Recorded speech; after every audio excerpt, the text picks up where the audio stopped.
Hi friends, మీరు కనుక మన ఛానల్ని ఫస్ట్ టైం చూస్తున్నట్టయితే ఖచ్చితంగా సబ్స్క్రైబ్ చేసుకోండి.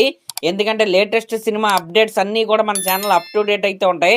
అవి మిస్ అవ్వకుండా ఉండాలంటే సబ్స్క్రైబ్ చేసుకోండి. ఇంకా మన మ్యాటర్లోకి వెళ్ళిపోతే, ఈసారి సంక్రాంతికి మల్టీ స్టారర్స్ మధ్య యుద్ధం తప్పేలాగైతే కనిపించట్లేదు. ఈ మాట నేను ఎందుకంటున్నానంటే, ఆల్రెడీ 2027 సంక్రాంతికి ఒక మల్టీ స్టారర్ సినిమా అయితే ఫిక్స్ అయింది.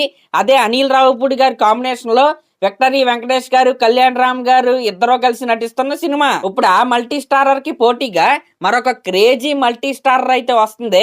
అదే మన మాస్ మహారాజా రవితేజ గారు, అలాగే యూత్ ని తన పంచులతో పిచ్చెక్కిచ్చే శ్రీ విష్ణు గారు. అవును, మీరు విన్నది నిజమే.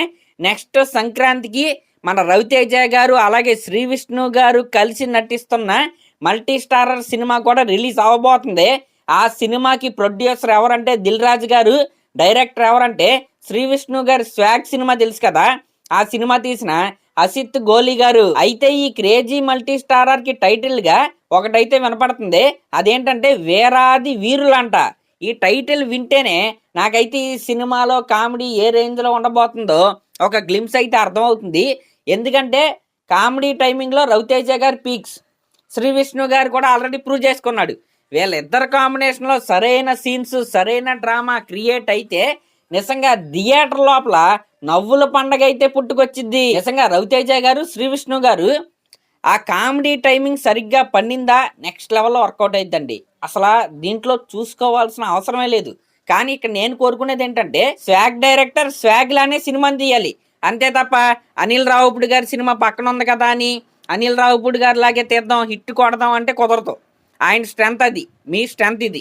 కాబట్టి మీ స్ట్రెంత్కే కట్టుబడి రవితేజ గారి మధ్య, శ్రీ విష్ణు గారి మధ్య మంచి ట్రాక్ వర్కౌట్ అయిందా సినిమా హిట్టే, ఎవడో ఆపలేడు. మరి ఈ రకంగా ఒక క్రేజీ మల్టీ స్టారర్ అయితే మన టాలీవుడ్లోకి అయితే రాబోతుంది.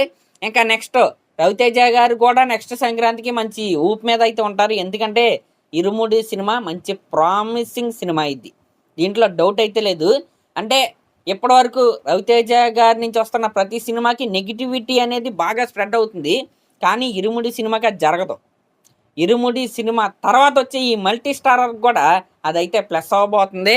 మంచి పాజిటివ్ వైపుతోనే ఈ సినిమా ఖచ్చితంగా సంక్రాంతికి అయితే రిలీజ్ అయింది. పెద్ద హిట్ కూడా అవ్వాలని నేనైతే కోరుకుంటున్నా. మరి అదనమాట మ్యాటర్. మరి దీనిపై మీరేమనుకుంటున్నారో కామెంట్ చేయండి. అలాగే ఇలాంటి లేటెస్ట్ సినిమా అప్డేట్స్ కోసం మన ఛానల్ అయితే సబ్స్క్రైబ్ చేసుకోండి. ఇలాంటి న్యూస్లు వస్తూనే ఉంటాయి. Thank you.